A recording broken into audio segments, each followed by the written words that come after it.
अस्सलामुअलैकुम biology 9 chapter number 2 solving a biological problem lecture number 3 part 2। हमारा जो topic चल रहा है वो है हमारे पास स्टडी ऑफ मलेरिया, जिसमें हमने स्टडी ऑफ मलेरिया के मुतालिक पढ़ना है।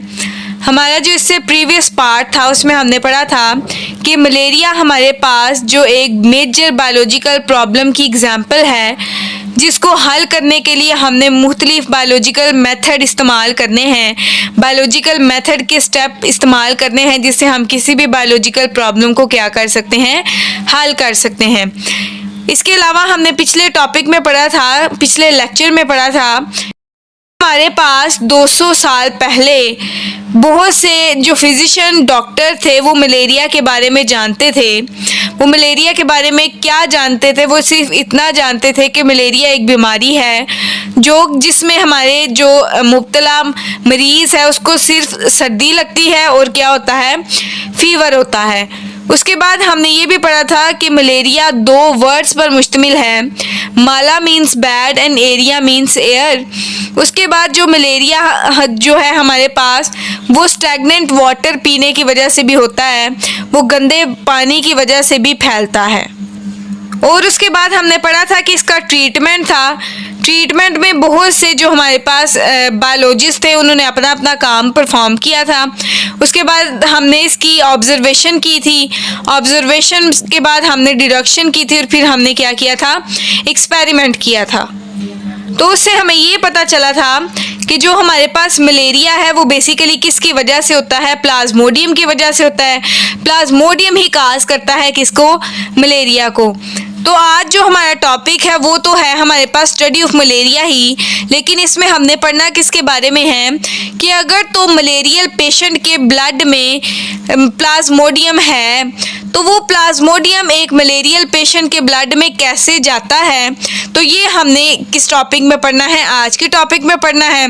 हमारे पास कुछ प्रीवियस ऑब्जर्वेशन थी, वो क्या थी हमारे पास कि बायोलॉजिस्ट जो थे वो न्यू भी ऑब्जर्वेशन करते थे, लेकिन यहाँ पर चंद प्रीवियस ऑब्जर्वेशन को भी डिस्कस किया गया है।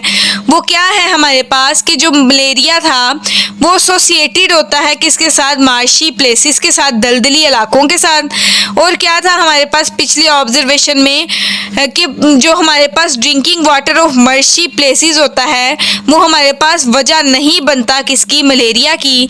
ये बाद हमारे पास AFA किंग ने 1883 में 20 ऑब्जर्वेशन दी, जिसमें से 3 ऑब्जर्वेशन हमारी बुक में मेंशन है। तो वो क्या है, अब हम पढ़ लेते हैं ऑब्जर्वेशन को। New and previous observation, malaria is associated with the marshes. And दूसरी हमारे पास है drinking the water of the marshes does not cause the malaria, कि मर्शी प्लेसेस का पानी पीने से हमें मलेरिया काज नहीं होता।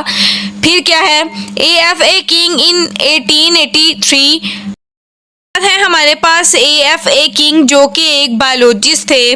उन्होंने 1883 में 20 ऑब्जर्वेशन की थी, जिसमें से 3 ऐसी ऑब्जर्वेशन थी जो कि इम्पोर्टेंट थी और वो हमारी बुक में क्या है, मेंशन है। वो 3 ऑब्जर्वेशन कुछ इस तरह से हैं। People who slept outdoors are more likely to get malaria as compared to the people who slept indoor। कहते हैं ऐसे लोग जो कि आउटसाइड सोते हैं, घरों से बाहर सोते हैं, उनको बहुत जल्दी जो मलेरिया होता है एज कंपेयर टू दी ऐसे लोग जो कि घरों के अंदर रहते हैं। उसके बाद दूसरी ऑब्जर्वेशन ऐसी थी कि ऐसे लोग जो कि स्मोकी फायर के पास सोते हैं, करीब सोते हैं, उनको मलेरिया नहीं होता। तीसरी ऑब्जर्वेशन ऐसी थी, उन्होंने कहा कि जो हमारे पास वो लोग जो सोते हैं अंडर फाइन नेट्स के अंदर, जो मच्छरदानियाँ होती हैं उनके अंदर सोते हैं, तो उनको कम मलेरिया होता है एज कम्पेयर टू दी वो लोग जो कि नेट्स को यूज़ नहीं करते। वो है हमारे पास ये जो ऑब्जर्वेशन है इस तरह से है। Individual who slept near a smoky fire usually did not gate malaria. तीसरी हमारे पास है People who slept under fine nets were less likely to get malaria than those who did not use such nets.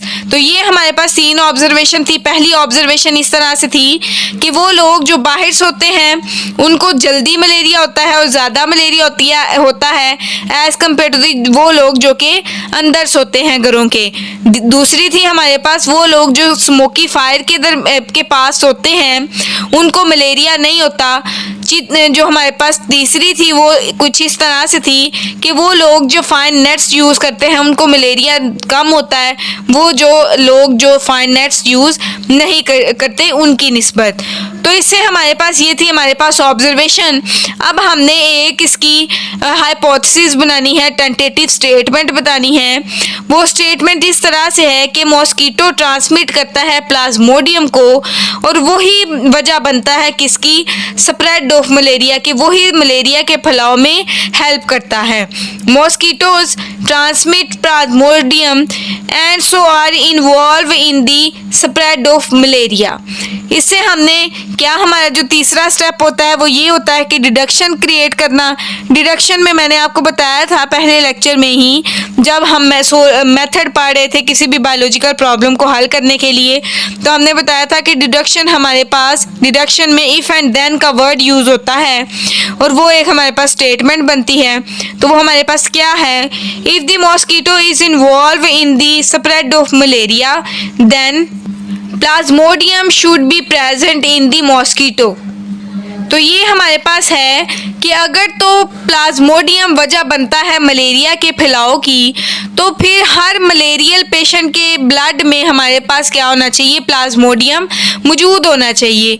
Uh mosquito can get plasmodium by biting a malarial patient.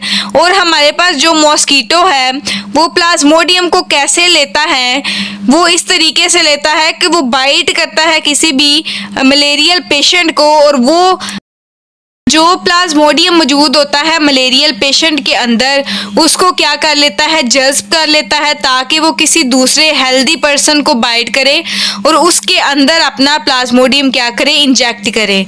उसके बाद हमारे पास एक Ronald रोज biologist थे जो कि work कर रहे थे, काम कर रहे थे इंडिया में 1880 में. वो एक आर्मी फिजिशियन थे. उन्होंने क्या किया, उन्होंने एक एक्सपेरिमेंट किया. उन्होंने एनोफ्लीज जो फीमेल मॉस्कीटो थी उसको बाइट कराया एक मलेरियल पेशेंट को और उस मलेरियल पेशेंट के ब्लड में हमारे पास प्लाज्मोडियम मौजूद था.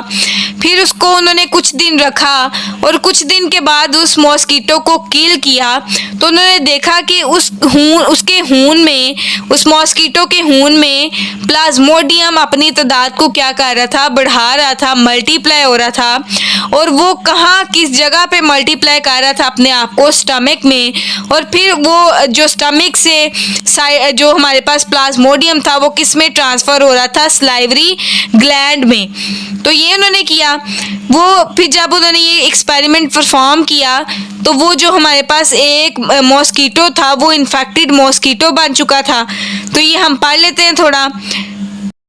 Ronald Ross 1880 work in India, army physician. Anopheles female bite malarial patient. Plasmodium present in the malarial patient. He killed the mosquito some days later. Found malaria multiplying in mosquito stomach and transfer into the salivary gland. वो भी हमारे पास मच्छर होता है, जब वो किसी को बाइट करता है तो सबसे पहले जो अपना प्लाज्मोडियम है वो डालता है होस्ट की बॉडी में ताकि वो अपनी बीमारी को क्या कर सके, फैला सके और दूसरों को भी क्या कर सके, इन्फेक्ट कर सके. ये हमारे पास ऐसा मच्छर था जिसने प्लाज्मोडियम को क्या किया था, इंजेक्ट किया था, लिया था जो मलेरियल पेशेंट के ब्लड से.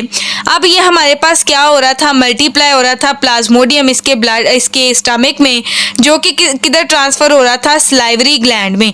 अब कोई भी, दोबारा बता रही हूँ ये बात कि कोई भी हमारे पास मच्छर है सबसे पहले जब वो बाइट करता है तो अपनी जो अपनी नीडल होती है सबसे पहले वो इंजेक्ट करता है होस्ट की बॉडी में ताकि ये बीमारी फैला सके.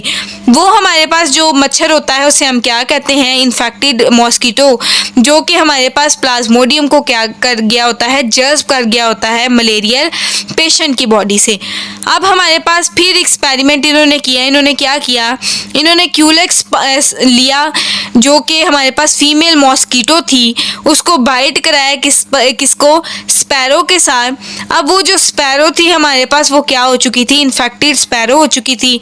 उस इन्फेक्टेड स्पैरो को इन्होंने लिया और वो एक हेल्दी स्पैरो को बाइट करवाया। तो वो क्या किया गया कि इनके सलाइवरी ग्लैंड में जो हमारे पास जहाँ पर मल्टीप्लिकेशन स्टार्ट हुई थी किसकी, प्लाज्मोडियम की स्टमक में, वो किधर ट्रांसफ़र हो गई, सलाइवा में। तो सलाइवा में क्या आ गया था, इनके प्लाज्मोडियम आ गया था। और जो वो हमारे पास हेल्दी स्पैरो थी जिसको इन्फेक्टेड स्पैरो ने बाइट किया था, वो उसको भी क्या हो गया था, मलेरिया हो गया था। दोबारा सुन लें कि हमारे पास क्यूलेक्स एक फीमेल मॉस्किटो थी जिसने किसको बाइट किया था, स्पैरो को किया था। फिर वो हमारे पास क्या स्पैरो हो गई थी, इन्फेक्टेड स्पैरो। इन्फेक्टेड स्पैरो ने किसको बाइट किया था, हेल्दी स्पैरो को। और वो हमारे पास कहाँ पर इसका, जैसे मैंने आपको बताया था कि स्टमक में क्या करेगी, रेप्लिकेट करेगी, मल्टीप्लाई करेगी और वो फर्दर किधर चली जाएगी, सलाइवा में। सलाइवा में क्या होगा, प्लाज्मोडियम होगा जो कि हेल्दी स्पैरो को क्या कर देगा, मलेरिया कर देगा। एक और बायोलॉजिस्ट आए जो कि इटालियन बायोलॉजिस्ट थे। इन्होंने 1898 में यही एक्सपेरिमेंट को किस पर किया, ह्यूमंस पे। याद रखें कि हमारे पास जो भी बायोलॉजिकल मेथड के लिए या बायोलॉजिकल प्रॉब्लम को हल करने के लिए एक्सपेरिमेंट किए जाते हैं वो कभी भी डायरेक्ट ह्यूमन पर नहीं किए जाते, वो पहले किसी दूसरी स्पीशी पर किए जाते हैं और फिर इसको दोबारा किस पर किया जाता है, ह्यूमंस पर। और ये भी बात कि हमारे पास जो हमेशा से फीमेल मॉस्किटो ही क्यों बाइट करती है किसी अदर पर्सन को, वो इसलिए करती है क्योंकि हमारे पास जो फीमेल मॉस्किटो होती है उसको अपने एग की फर्टिलाइजेशन के लिए मैमल के ब्लड की ज़रूरत होती है ताकि वो जो फर्दर अपनी फर्टिलाइजेशन काज कर सके। तो इन्होंने क्या किया था, हमारे पास इटालियन बायोलॉजिस्ट थे, इन्होंने इस एक्सपेरिमेंट को किस पर परफॉर्म किया था, ह्यूमन पर। इन्होंने क्या किया कि ह्यूमन को बाइट कराया किससे, मलेरियल मॉस्किटो से, ऐसा मॉस्किटो जिसके ब्लड में प्लाज्मोडियम मौजूद था। अब वो हमारे पास क्या हो गया था, जो हमारे पास हेल्दी ह्यूमन था वो मलेरियल पेशेंट में कन्वर्ट हो गया था। फिर इन्होंने क्या किया, इन्होंने जब वो हमारे पास मलेरियल पेशेंट बन गया था उनके खून में क्या हो गया था, जो प्लाज्मोडियम मौजूद था, फिर इन्होंने उसको किसके साथ करवाया, हेल्दी पर्सन के साथ। तो फिर जो वो हमारे पास हेल्दी पर्सन थे जिनको मॉस्किटो ने, ऐसे मॉस्किटो ने बाइट किया था जो कि प्लाज्मोडियम रखता था अपने खून में, और वो जो प्लाज्मोडियम था किस में चला गया था, हेल्दी पर्सन में। उस हेल्दी पर्सन को क्या हो गया था, मलेरिया हो गया था। दोबारा सुन लें कि हमारे पास ह्यूमन को मलेरियल मॉस्किटो से इन्होंने कराया था, कटवाया था, बाइट करवाया था, और उस मलेरियल पेशेंट को फिर इन्होंने किससे बाइट करवाया था, मॉस्किटो से जिसके पास प्लाज्मोडियम मौजूद था। अब वो वाला मॉस्किटो जिसके पास प्लाज्मोडियम मौजूद था उसने बाइट किया हेल्दी पर्सन को, और उस हेल्दी पर्सन को क्या हो गया था, मलेरिया हो गया था। अब इधर ये बात समझ आती है हमें कि हाँ, जो मॉस्किटो है हमारे पास वो वजह बनता है cause of spread of malaria का, कि जो मॉस्किटो है उसके ब्लड में प्लाज्मोडियम मौजूद है। जब वो बाइट करता है किसी भी पर्सन को तो वो फैलाता है अपने इन्फेक्शन को हेल्दी पर्सन की बॉडी में। तो ये हमें साबित होता है यहाँ पर कि जो मॉस्किटो है वो वाकई ही काज बनता है किसकी, स्प्रेड ऑफ मलेरिया की। Mosquito is the cause of spread of malaria. तो ये हमारा यहाँ पे टॉपिक कंप्लीट होता है। ये हमारे पास ऐसी प्रॉब्लम थी जो कि मेजर बायोलॉजिकल प्रॉब्लम थी जिसमें हमने मलेरिया के मुतालिक पढ़ा था।